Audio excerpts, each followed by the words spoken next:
Alright, so what's up you guys, it's your boy Danchou, and for today I wanted to make a video where I talk about one of the topics that generally comes with a bit of confusion when people start looking into it, and that is the recruitment process behind the Eternals, aka Ju-10. So I figured I'd follow up on this and make a video on how to recruit your very first Eternal, as I know a lot of people get confused on how it's actually done. In this video I will show you the process behind recruiting an Eternal step for step, and hopefully by doing so this process becomes clear for everyone watching this video with the plans of recruiting an Eternal of their own. Now just before we do dig into this video, I just wanted to say that if you do enjoy Granblue Fantasy or Granblue Fantasy Versus content, then you might want to consider hitting that sub button, as I do cover both games and try to keep you guys updated with everything as fast as possible surrounding these games. Now with all the typical YouTuber talk out the way, let's get into the video. So we have finally arrived at the point in Granblue Fantasy that we are ready to take on the challenge of recruiting our very first Eternal. But the very first step before we go into working on our Eternal is of course choosing which one we want to recruit. There are a total of 10 Eternals available to get, but for today's video I went ahead and decided to work on Esser aka Tien. You might want to choose someone else, and that is perfectly fine, as the process of recruiting an Eternal will be the same regardless of who you choose. There will be a total of 6 steps to this process, and hopefully by the end you are fully aware on how it works and what it takes to get an Eternal recruited. So with the general info aside, let's start the process of how to recruit an Eternal. So for step 1 we have a pretty straightforward step to get this process going, and that is obtaining the revenant weapons themselves. In order to recruit one of the Eternals, we need to get their designated weapon first, and every Eternal has a specific weapon that you must fully uncap before being able to go to the next step of recruiting them. Now you might wonder, where do we get these weapons from, and there are a total of 2 ways to obtain these weapons as of now. We have either the event called Unite and Fight aka Guild Wars, or we have the Dread Barrage event. Both of these events give you the opportunity to acquire these weapons, which means that we can start on going after our Eternal. However, one copy of the weapon isn't enough to do so, as we will need a total of at least 4 copies of the same weapon, which one will be used as the base weapon and the other 3 copies are used to uncap the weapon 3 times. Once we have all this done, we can move over to step 2. For step 2, we have to hit up the shop. We navigate ourselves to the weapon series section and then choose the revenant weapon section. Here we can choose the weapon that we've obtained before in either of the 2 events where we can get them from, and we can start the awakening process. We can also take a look at what materials are needed to advance on each step. In this case, we need our revenant weapon to be fully leveled up to level 100, and once we have our weapons fully uncapped and raised to level 100, we can go ahead and proceed with our first forging step. Then we arrived at step 3, which will be a crucial stopping point for us during this process, as we reach the point where we need to change the elements of our revenant weapon. This is done by crafting one fully uncapped rusted weapon with the same element type as your SSR revenant weapon. As an example, if you want to turn your weapon into a fire element weapon, then we need to have a rusted weapon with the fire element to make it work. If you're wondering where you can obtain these rusted weapons, then you can farm them from either the Angel Halo quest at the hardest difficulty,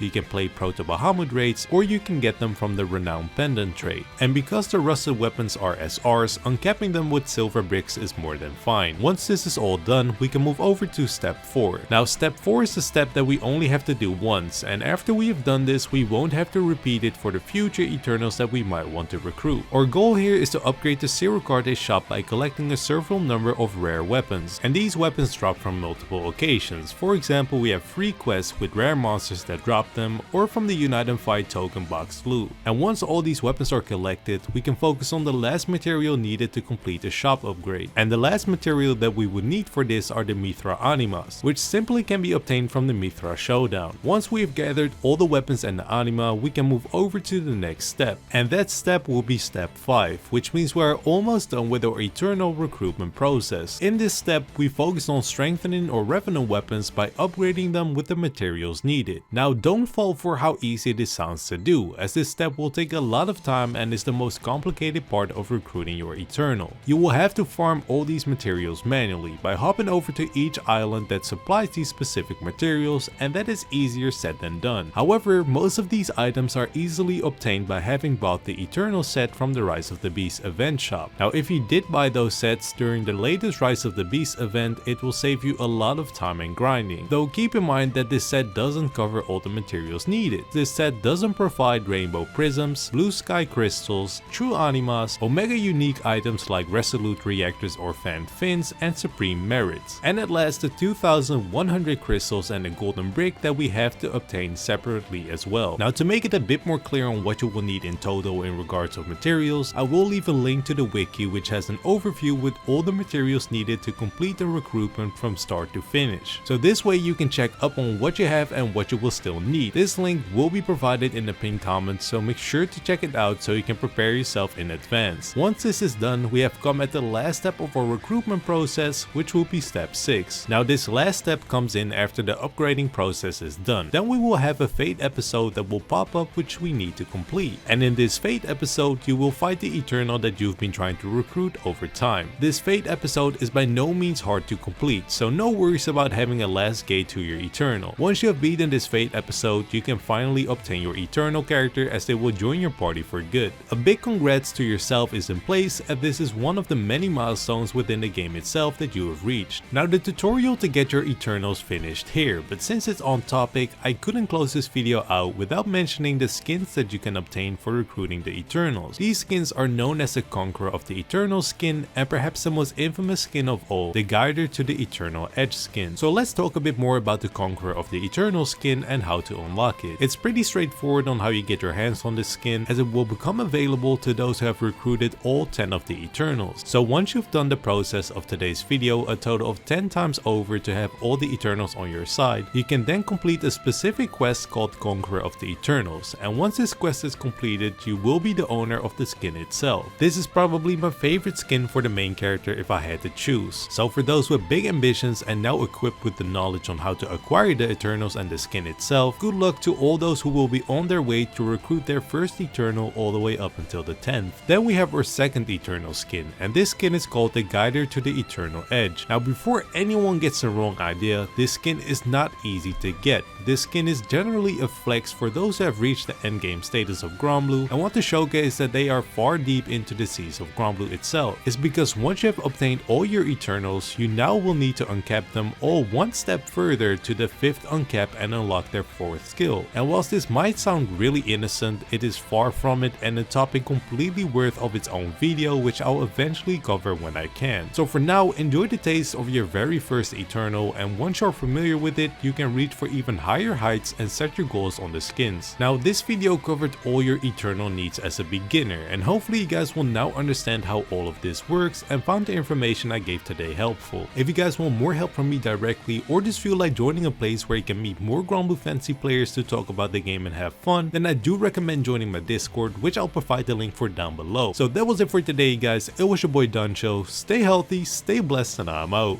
Peace.